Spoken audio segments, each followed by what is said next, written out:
Singapore. I learned about the history of Singapore and found it interesting enough to make it your problem now. But then I begin to feel very American, so I'm not going to do that. So I'll just let Disney and Jack Sparrow talk about it instead. Clearly you've never been to Singapore.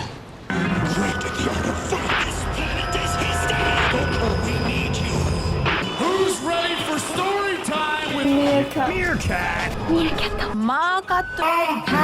This is Alexis Friggin Lee, Singapore's first female professional wrestler working primarily in her home promotion of Singapore Pro Wrestling, SPW, the first modern professional wrestling promotion in Southeast Asia, founded by the statesman Andrew Tang, who would train Alexis Lee and is himself the first pro wrestler in Singapore. Lee herself was inspired by the WWE with their good versus evil storytelling, as she was bullied as a youngster and would relate to the storytelling of wrestling to empower her. Much in the same way superheroes used to do, wrestling can do the same. It's mythology captured by larger-than-life characters, and you can see the influence in SPW in general. Alexis Lee's in-ring work features rabid aggression, an edge-like spear, and the biting, the goblin skeleton biting. There's actually plenty of good mini-documentaries on Alexis Lee that I will link below, and they all tell her story much better than I can, because she's the one telling it with her own words, and I'm just a meerkat who yells. I'm much too shy to reach out for something like that, but this video is about something else anyways. It's about what she means in a universal way. I'll still briefly recap Alexis Lee's story. Quite simply, she is called Singapore's first female pro wrestler, because that's exactly what she is. She started training at 18 years old as a tiny, skinny, angry, bullied girl, and fought against all odds, against criticisms over her body, rejecting a boob job, and worked her ass off to become this raw, angry, mean goblin. I mean, she was criticized for her skinny body, so she made it her whole look, which I love. I love when artists can take their insecurities, their perceived weaknesses, and wear it as a badge of honor. It's like Tim Burton as a wrestling character. She doesn't ever present herself as anything she's not. She reminds me a lot of AJ Lee in regards to both being tiny goblins who get clobbered and thrown around and destroyed and clobbered and clobbered and clobbered, but always returning with passionate fire, logically using her size for the advantage. I first saw Alexis when Choco Pro streamed live in Singapore Pro Wrestling's training center, which means I was already on her side before she debuted. She faced Mei Suruga in a fun match where she was like, Look at her! Look at her face! She is nice, but more than nice, she is bad. She getting bad. and they would bite each other and be evil. Alexis would get caught in a pin, and then losing Jenkins. Oh my god! Alexis Lee has held several titles, but is most notably still the CWE Vixens champion, holding it for well over 2,300 days and counting. She also won the SPW Queen of Asia Championship from Riho and Mei Suruga in a journey that took her years to obtain. The title is gorgeous looking too. Just shout out to the title, was so pretty. Alexis would lose his title to Yuki Kamifuku, who would go on to win the first ever Vietnam Pro Wrestling Championship against Alexis Lee, making this tall glass of water in Kamiyu as Lee's Joseph Campbell dragon in her career. But what I find interesting about Alexis Lee is more than the wrestling or her story or her passion for pro wrestling, but how that passion exists, much like any other passion project any of us might have.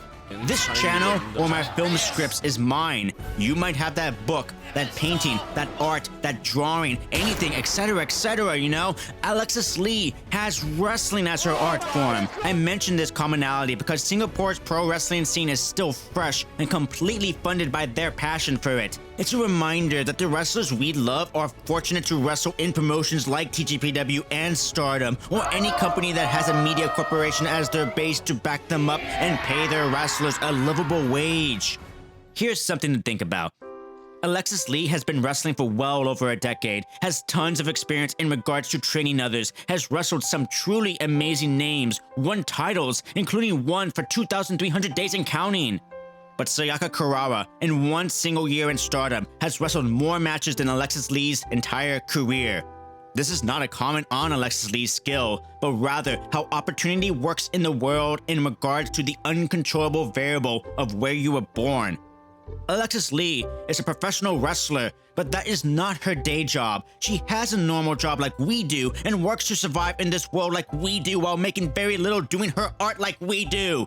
It's just not a viable option in Southeast Asia just yet. It hasn't ingrained itself in their culture like wrestling is so ingrained in Mexican culture. So when you see Alexis Lee in the ring, she is not taking it for granted.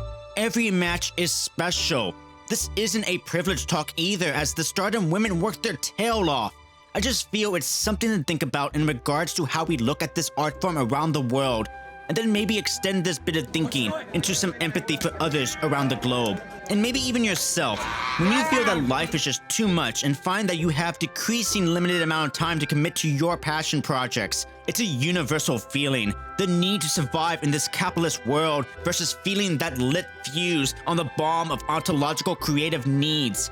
So when I see Alexis Lee fighting to make pro wrestling bigger in South Asia and to fight to make it a viable living, I am reminded of my own personal journey as an artist searching for the same freaking thing. In lots of ways, despite me being a Latino American and Alexis Lee being Singaporean, we are on the same metaphorical journey. I've never wrestled a child before, so just like that, Alexis Lee is an expression of perseverance, an inspired mythological skeleton goblin of willpower in a world where everyone is telling you no.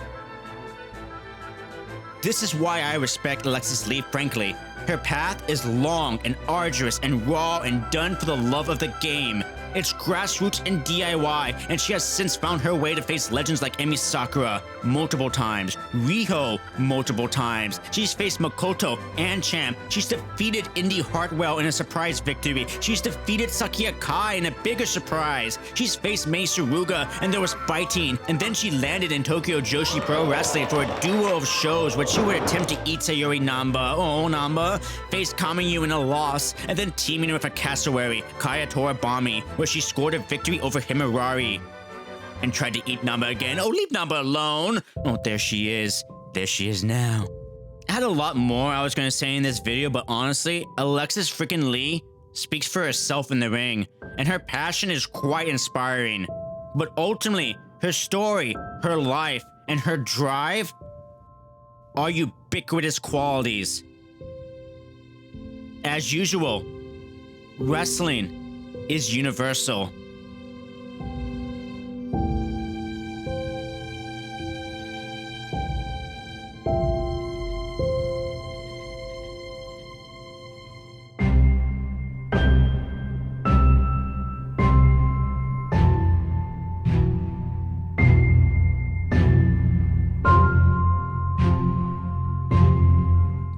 Thank you to all my Patreon sponsors, especially to my newest one. We have Eric Sturrock. Eric Sturrock's been following me for a while. He's been commenting a lot. Thank you for finally joining the sponsorship for Alexis Lee.